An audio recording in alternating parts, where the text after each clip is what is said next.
At isa sa pinakamagandang pasyalan po dito sa Monte Maria ay ang Pool of Bethesda. Puntahan natin mga kalakbay. Come on, let's go!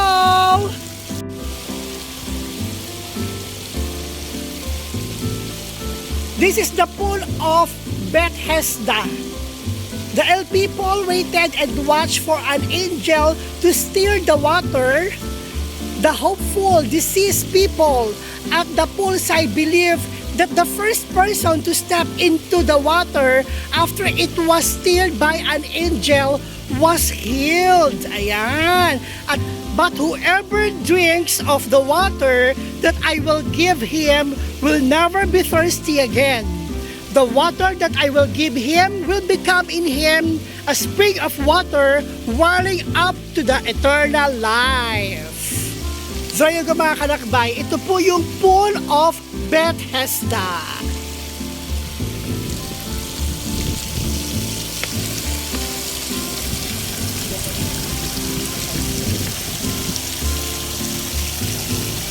So right na mga kalakbay is under construction pa rin po ito at patuloy pa rin po nilang mas lalong pinagaganda. Ayan, may mga nagsasaboy dito ng mga coins. If I'm not mistaken, ginagawa nilang wishing well. Ayan. Ayun po, ang daming mga coins. Ayan. Nagwi-wish sila before po silang magsaboy ng mga money coin. Ayan. Only here at Monte Maria. There you go mga kalakbay. And right now, ay pupuntahan natin ang Monte Maria Church. Ayan.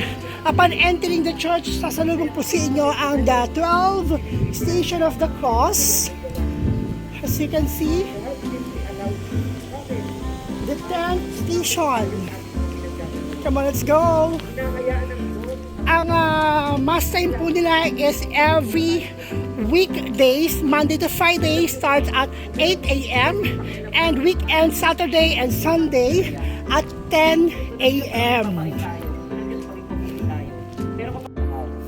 Kahit may gusto ka sa isang tao, kung ayaw ka naman, wala kang magagawa. Kasi hindi na yung pagmamahal basta itinilit mo ikay mahal. Ganon din ang ating Panginoon. Kaya, He simply allows evil. Pero pagdating ng katapusan, doon paghihiwalayin ang mabuti at ang masama. Right po mga kalakbay, sakto po, may misa po ngayon dito. So atin po muna tayo ng mas. Magiging mabait. Ano naman ang ugali ng tao ito? Sabi ko, hanin na itong Lord. Mga kapatid, lahat tayo pwede mo tayong magbago. At pwede yung iba ang masama ngayon. Pero darating ang panahon na tayo rin, minsan nagiging masama tayo. Sa ating kalooban, sa ating pusong mabuti, meron din namamayaning mga masasamang damo. Yung mga pailan-ilan din tumutubo. Minsan tayo naiingin, minsan tayo na nagagalit sa ating kapwa, nagtatanim ng sama ng loob. Kapag tayo sinunog agad ng Diyos, kinuha agad